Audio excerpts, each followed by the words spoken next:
Hey, it's Wade Cook back again for another classic video. It's been a while, but we got the stumps out for the first spring cook. The old 222. There we have, we were lucky enough, the first place out, first time out to win a port. We've won some ribs a couple times. There's a couple more I need to put on there. We just haven't had time. So today's cook, what we're going to do is we're going to actually hook the stoker up, and we're going to use it,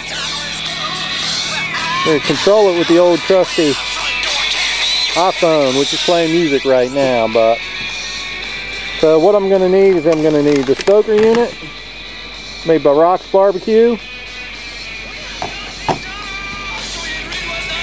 and I got a wireless router here that we're going to hook into the stoker.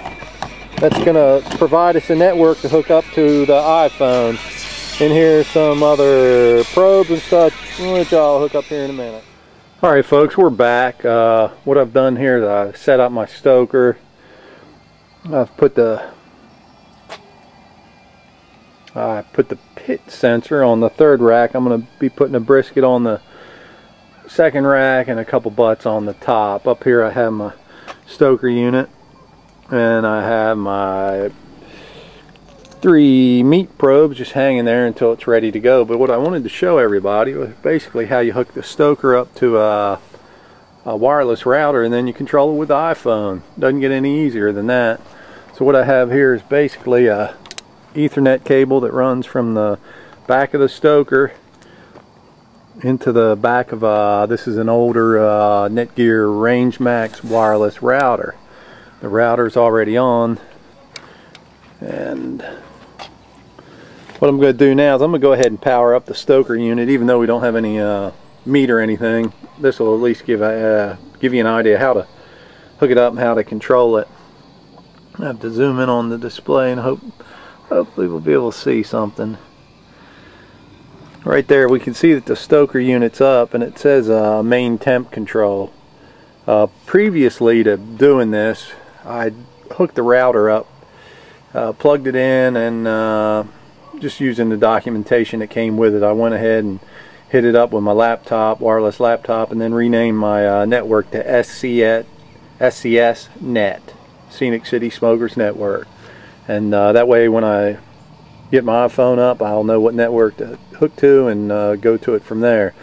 In order for me to be able to get to it from the iPhone, though, I do have to find the IP address. And what I'm going to do here is I'm just going to go through the menu, blower, system info units. I don't need that.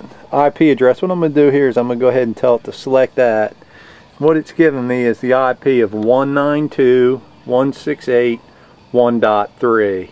So there I know the IP of that stoker. So what I'm going to do now, and this is the real cool part, and I know you can do this with a Guru too, but since I have the stoker here, might as well do it with that. What I'm going to do is I'm going to go into my iPhone, I'm going to go to my settings, I'm going to go to my Wi-Fi, choose a network, and there it went ahead and picked my SCS Net, so I'm good there. Now what I'm going to do is I'm going to go into my Safari browser. I'm going to hit done, but up here for the page I'm going to go ahead and I'm going to key in the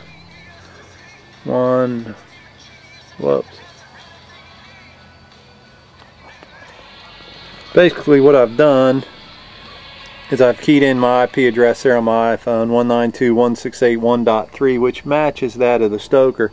I'm going to go ahead and tell it, let's go. What it's going to do is go out on the SCS network, hit that IP address, and now you can see where it's actually bringing up the information for the stoker. I'm going to turn it sideways, hope it enlarges a little bit, but right here you're going to be able to scroll and you can see all the pertinent information. I'm going to turn this off just so I can enlarge it real quick.